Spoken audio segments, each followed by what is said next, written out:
My name is Hello, welcome to my YouTube channel. My name is Ishita. I'm a psychologist and I'm going to share my Vipassana experience with you all.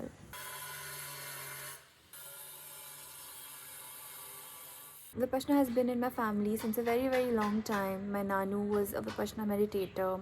My mom and dad are meditators. My uncle is a Vipassana meditator as well. And I'm 26 years old, and all my life I've heard that how important it is for everybody to meditate, especially do Vipassana, and also how amazing it is, how life changing of an experience it is. And finally, after 26 years, I've gotten the opportunity and the time to go to a 10-day Vipassana meditation course.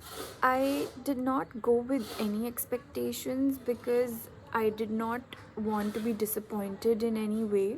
I did not want it to be religious because I'm not a religious person. So the routine started with, yes, you need to wake up at 4 a.m. in the morning and you need to meditate for about 10 hours, 10 to 12 hours in a day. So yeah, we woke up at 4 a.m. We had to reach to the Dhamma hall for group meditation at 4:30 a.m. From 4:30 a.m. to 6:30 a.m. we meditated as a group in the Dhamma hall. Then 6:30 to 8 a.m. was a break time where you could have your breakfast and also go bathe. Then from 8 o'clock to 9 o'clock again we had group meditation. We had to go back to the Dhamma hall and meditate as a group. Then 9 to 11, it depended on what stage you were in, but it was again either meditating in the Dhamma hall or in your cells in the pagoda, or even in your room if you have some issues with your health. Then 11 o'clock we again had a break time. 11 a.m. to 1 p.m. was break for your lunch. So after 1 to 5 p.m. meditation, you again had your break where you would get your dinner. Now there is no dinner per se, but you would get your tea or snacks. For the first timers, you do get snacks and you are allowed to drink tea, but if you are coming for the second time or if you're an old student, then you do not get that as well. You only get to drink lemon water and that's it. Tough. Yeah. So after that, from 6 to 7 p.m. you go to the Dhamma hall, you meditate again. It's again group meditation. So 7 p.m. to 8:30 p.m. was one of the most interesting parts of the course, at least for me and I think for a lot of students. So it was the time for a video discourse by SN Goenka where Sir himself would explain what Vipassana meditation is all about, and whatever questions we usually have in our minds, he generally even answers that as well, because he has been doing this from such a long time. He knows what questions would come up in our minds. Like if you're not able to sit straight, he would have the answer for that. If we are not able to concentrate and if thousands and thousands of thoughts are coming, then he would have an answer for that as well. And he would also share all the scientific research is done in this field and how this meditation helps us in general. Then 8:30 to 9 o'clock we do a small little meditation for about 20 minutes, and after that at 9 o'clock we have this question answer session. So if anyone wants to ask something to the teacher, they can, otherwise they can go and retire to bed and then go to sleep. And we sleep immediately. We slept immediately because we woke up at 4 a.m. So it took I think it took about 5 minutes and then we were all asleep. Okay, now I will tell you my experience. Yes, I already mentioned that I went with an open mind. I did not want it to be religious, and I'm really glad that it was not religious in any manner. Rather, it was so scientific that I was surprised. The first 3 days they teach you anapan. The rest of the 3 other days we were taught Vipassana, and then on the last day it was the metta day. I'll explain everything. So the first 3 days they only expected you to focus on your breath. You have to be aware of your breathing, entering the nose and exiting from the nose. That's all you need to do. Also, you will get thousands and thousands of thoughts, and it's okay. That's the part of the process. Even if you're getting distracted, what you need to do, what Sir also asks us to do, is to realize that okay, you have been distracted, but then once you are aware that you are distracted, go back to your breathing. Now once you have the practice of that on the first day, the second day what you need to do, it's a little, it goes advanced day by day, right? So on the second day you now have to feel the sensations happening, basically whatever you're feeling around this part of the nose, whatever sensations you're feeling. It could be tingling, it could just be the breath touching on your skin. Us as beginners, we never really are aware of our breath or of any sensation for that matter, because right now also if you're just sitting or chilling or whatever you're doing, you're watching a YouTube video, there are thousands of sensations that are happening in your body. For example, the t-shirt you're wearing is touching your skin, something or the other is happening. You can feel it. You might feel it, a pain or an ache somewhere. You might feel tingling somewhere. It still happens. It's just that we are not aware of it. Similarly, when you breathe, the air is touching your skin. When the air enters and exits our nose, it is still causing a sensation. It's just that we're not aware of it. So on the second day, what happens is they ask you to be aware and just observe that sensation. So when I try to observe, I can feel that when the air enters, it touches this part of the nose. When it exits, it touches this part of the skin, or anything. It could be anything. Okay, then the third day they ask you that okay, now that you are aware of this much part of the body, now you have to be aware of maybe just one tiny part over here. And now what you need to do is just focus on the sensation of this particular part of the body. Now the sensation could be anything. It could be any tingling, it could be itching, it could be pain, it could be temperature based, it could be warm or cold, anything. You just need to observe it. Observe without judging it. Now, before going to the fourth day where they actually teach you Vipassana, I am going to share what happened with me. So it was distracting. A lot of thoughts were going on in my mind, and it's very normal, because we think about, I don't know, 10,000 thoughts in a minute or something like that. So for us to just shut away those thoughts and just concentrate on your breathing is difficult, and it was difficult. But again, whatever was mentioned, I did. They asked me to try, and I did try my best. For all the 10 days, whenever the thoughts came, I tried to shove them away and then just concentrate back to what I am supposed to. Now, the problem started with my back. I get back pains a lot. On the first day, I asked the teacher that my back is aching and I need a back support. She said just to wait for a day and see if it goes away. So on the second day also, I went back to her and I mentioned that nothing is changing. I'm still in so much pain, and because of this pain, I'm not able to concentrate on the breathing because it's paining, it's distracting. But she mentioned that okay, I understand what you're feeling, but I want you to trust the process and just wait for one more day. Okay, then I waited again. On the third day, again I went back to her and I mentioned that it's not working out, it's extremely painful, I don't know what to do. And in the videos also it was mentioned that if you do feel pain, what you need to do is ignore it. So on the third day also it was paining.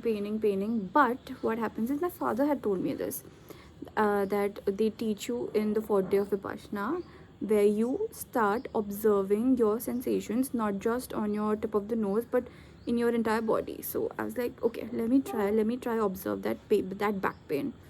So I observed the back pain, I kept observing it, and the back pain had become so bad that I was for that, let's say for that 1 hour period of meditation, I was moving 20 to 30 times because I could not be comfortable in any way. I tried sitting in different postures, in different various positions, but nothing happened. So yeah, I observed it. I kept observing the pain, and then I don't know how, but it was not painful anymore. The thing is, it was still there, it was still paining, but because I had accepted it in some manner, that it stopped affecting me and bothering me like it was just 10 minutes ago. So that was one of the craziest experience I've had there. So after that, even with pain, I was able to meditate, and it was not distracting anymore. And then fourth day they teach you Vipassana. Now Vipassana is different from Anapan is where you are just concentrating on your breath, and 3 days we learn Anapan just so that you can start with a Vipassana on the fourth day, because they teach you how to focus so that from the fourth day onwards you can actually work on the actual meditation, that is Vipassana. Now what we are supposed to do is, just as I mentioned, I was observing my pain. We have to observe each part of our body. Let's start with our head. So you have to focus on your head, observe it, meaning observe the feelings and the sensations on your head. It could be tingling, it could be itching, it could be the air just passing by, it could be the any pain if you're having a headache, anything. Okay, then from your head you move on to your face, then maybe your throat, then your entire abdomen, your arms, your shoulders, your thigh, your legs, your toes, everything, even your back for that matter, everything. You go part by part and observe it. And once you get a sensation, that let's say you get a sensation here, then you move on to this part of the body. You get a sensation here, then you go to this part of the body. Get a sensation here, you move to, you keep observing it from top to bottom, bottom to top, top to bottom, bottom to top. That's the only thing you do the entire day for your entire meditation. You're meditating for about 10 hours, and that's all you have to do. We do that for the fourth day, and I think the fifth day as well. Then they ask us to observe sensations simultaneously, meaning that if you have 2 ears, you observe the sensations together. 2 arms, so you have to observe the sensations together. 2 legs, 2 thighs, you are observing all the double parts together. So that's what you do on the fifth day or the sixth day. I don't remember the days exactly. And then comes the day where we are asked to observe the entire body all at once.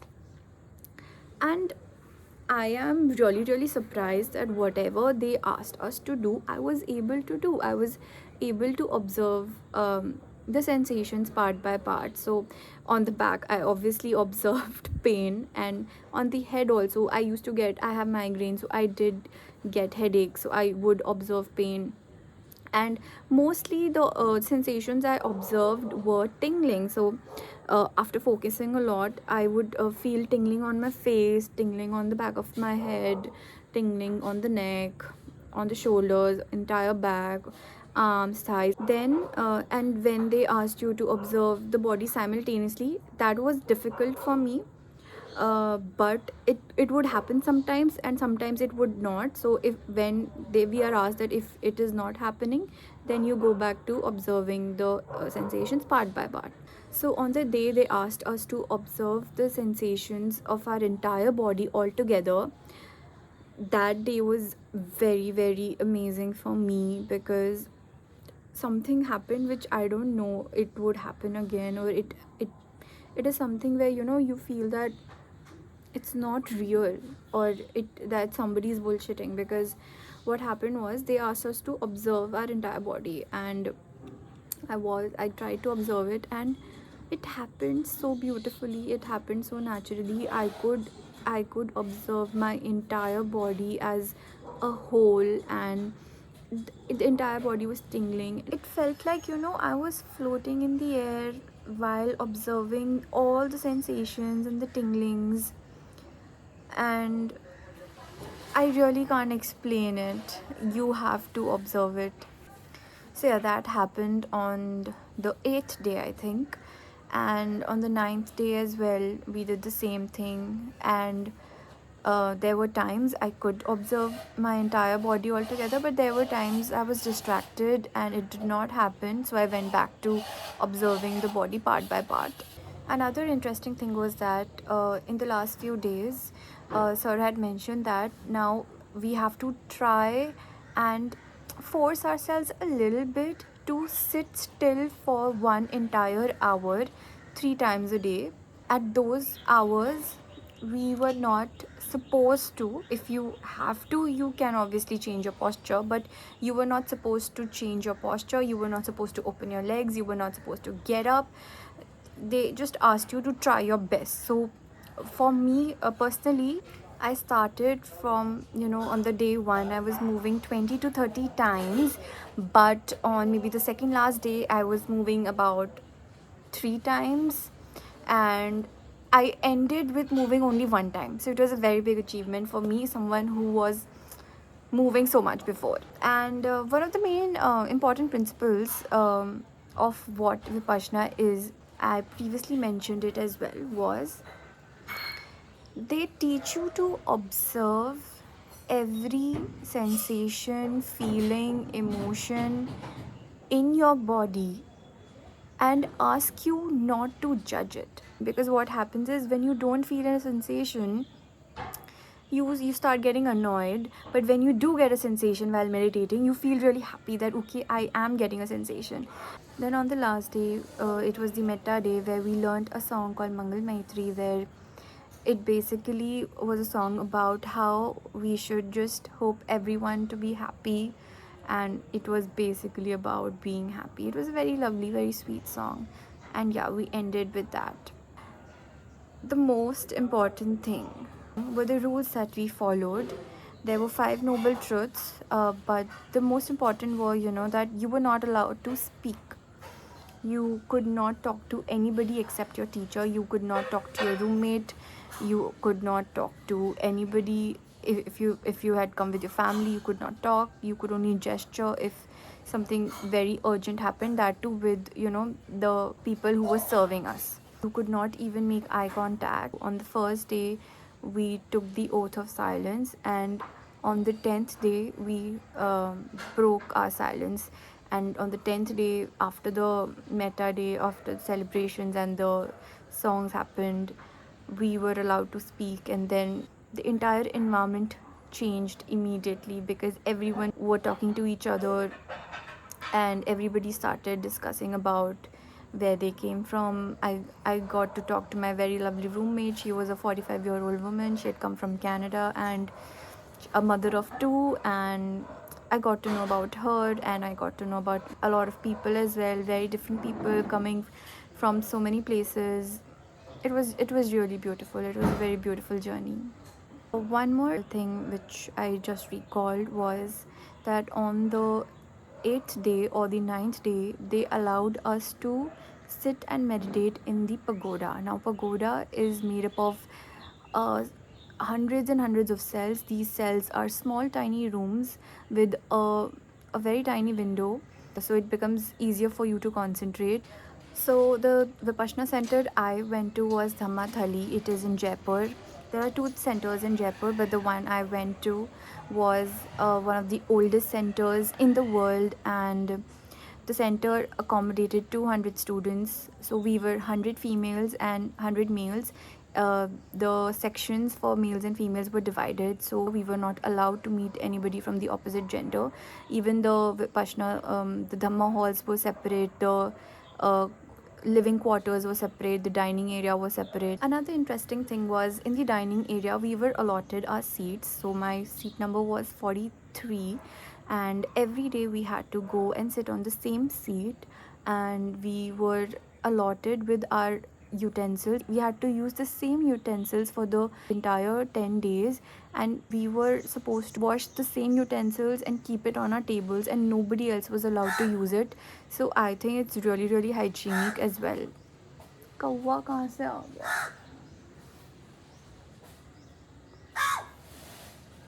So, yeah, that was my entire experience. I'm sure I have missed a lot of information and a lot of details. And if you want to know anything specific, please do mention in the comments below. I will make a separate video of explaining what Vipassana is and also explaining the eightfold paths which they teach us. So, yeah, thank you so much for watching. If you did watch till the end, thank you. Bye bye.